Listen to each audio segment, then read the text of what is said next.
Ang Batong Aswang sa probinsya. Sa isang liblib na probinsya sa gitna ng kabundukan, may isang kakaibang lugar na kinatatakutan ng lahat. Isang malaking bato na tinatawag ng mga residente bilang Batong Aswang. Ayon sa mga matatanda, ang batong ito ay hindi basta-basta ordinaryo. Sinasabing ito ay tirahan ng isang aswang, isang nilalang na nagpapanggap bilang bato tuwing araw, ngunit nagiging halimaw sa gabi upang manghuli ng mga biktima. May kwento na nagmula pa sa mga ninuno ng baryo. Ayon sa kanila, ang bato ay minsang isang tao, isang manggagaway na isinumpa ng kanyang mga kaaway dahil sa kasamaan ng kanyang gawain. Ngunit kahit naging bato ito, hindi napigilan ang kanyang masamang espiritu. Mula noon, ang Batong Aswang ay naging simbolo ng kamatayan at misteryo. Kapag naramdaman mong may malamig na hangin kahit tag-init, huwag kang lalapit sa batong iyon. Babala ng mga matatanda. Baka makuha ka nito. Si Ben, isang binata na mahilig maglibot sa kagubatan, ay hindi naniniwala sa mga kwento tungkol sa Batong Aswang. Isang araw, nagdesisyon siyang hanapin ito sa kagubatan para patunayan na hindi totoo ang mga kwento. Habang naglalakad, naramdaman niyang parang biglang bumigat ang hangin. Nang makita niya ang bato, napansin niyang iba ito sa inaasahan niya. Napakalaki nito at may kakaibang marka na parang mukha ng tao. Sa unang tingin, parang walang kakaiba.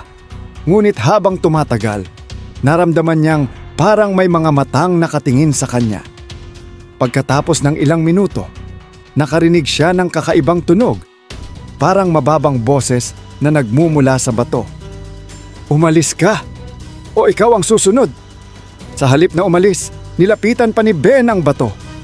Bigla itong gumalaw. Ang bato ay tila unti-unting nagiging isang nilalang. Mataas, matalim ang mga kuko, at naglalaway ang malaking bibig. Napaatras si Ben habang sumisigaw ng tulong, ngunit wala siyang mapuntahan. Sa dilim ng kagubatan, ang Batong Aswang ay tuluyang nagbago. Ang dating mukha ng bato ay naging mukha ng isang halimaw. Habang tumatakbo si Ben, naririnig niya ang halimaw na tumatawa, at ang bawat hakbang nito ay parang lindol. Hindi ka na makakaalis! Sigaw ng halimaw. Sa desperasyon, napadaan si Ben sa isang sapa kung saan may malaking puno ng balete. Nagdasal siya ng taimtim, humihingi ng tulong. Biglang bumukas ang langit at nagkaroon ng malakas na kidlat na tumama sa Batong Aswang. Ang halimaw ay sumigaw ng napakalakas, at sa huling pagkakataon, bumalik ito sa pagiging bato.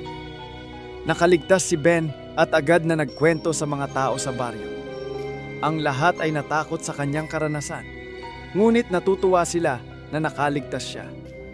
Simula noon, ang lugar kung nasaan ang Batong Aswang ay nilagyan ng bakod at pinagbawala ng sinumang lumapit. Ang batong iyon ay laging naghihintay ng bagong biktima, sabi ng matatanda.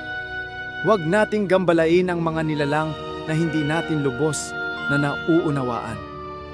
Hanggang ngayon, sinasabing naririnig pa rin ang boses mula sa Batong Aswang tuwing gabi ng kabilugan ng buwan. Ang sinumang magtangkang pumunta sa lugar na iyon ay maaaring hindi na makabalik. Kaya't ang paalala ng mga taga-probinsya, huwag kang magpanggap na matapang sa harap ng hindi mo alam.